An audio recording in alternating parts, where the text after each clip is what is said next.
Exercício de revisão da lição 5 da disciplina de apologética cristã. Questão número 1.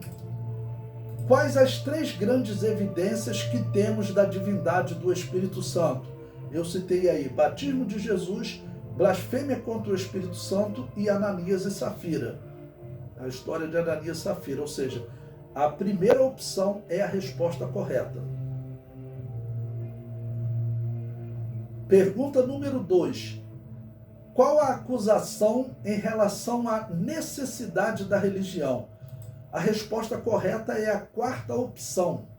A religião só existe devido à diferença de classes. É a 4ª opção. Pergunta número 3. A acusação em relação ao teólogo e à ciência diz que o teólogo não é um cientista, pois o teólogo, Você completa a resposta correta, é a 5ª opção. Não encara os debates com a mente aberta. Essa é a acusação daqueles que dizem que o teólogo ele não é um cientista. É a 5ª opção. O teólogo não encara os debates com mente aberta. É o que eles dizem, o que eles acusam, né? Questão número 4. Qual a acusação em relação à fé e à razão? Eles dizem, onde há fé não pode haver conhecimento. Ou seja, é a 2ª opção. A resposta correta da número 4 é a 2ª opção. Questão número 5. Qual a defesa em relação à acusação da fé e da razão? A resposta correta é a 3ª opção.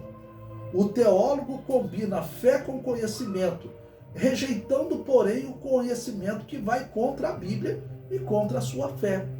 Ok? E isso se provou verdadeiro na história. Teve um período que a história afirmava, olha, a Bíblia está errada. Nunca existiu uma cidade chamada Babilônia, ou então nunca existiu uma cidade chamada Nínive. Eles afirmavam isso no século XVII, início do século XVIII, mas no século XVIII os arqueólogos acabaram encontrando a cidade de Babilônia, encontrando a cidade de Nínive. Então, naquele momento, nós falávamos por fé. Olha, a Bíblia está certa, um dia vocês vão comprovar. E comprovaram, tá ok? Questão número 6. A acusação em relação aos evangélicos e às tradições diz que os evangélicos também as seguem, pois defendem, resposta, que Marcos escreveu aos romanos, Mateus aos judeus e João à igreja. Eles dizem, isso aí vocês tiraram da tradição. Eu disse para vocês, isso não é doutrina, como os católicos fazem, estabelecer que Maria é mediadora entre Deus e os homens porque ela não morreu, ela ascendeu aos céus. Isso tudo vem da tradição. Eles dizem que a tradição tem a mesma autoridade da Bíblia. Nós dizemos que não. Doutrina só pode ser extraída da Bíblia e não da tradição. Questão número 7. Qual a acusação em relação à Bíblia evangélica? A resposta correta é a última opção. Os evangélicos também mudaram o cânon hebraico do Antigo Testamento. Eles dizem, né? Pois os livros não seguem a mesma ordem nem os mesmos nomes. E aí nós respondemos para vocês, né? Que a nossa Bíblia tem o mesmo conteúdo, apenas com ordem diferente e nomes diferentes. Mas o conteúdo é 100% igual. Então a resposta correta é a 4ª opção.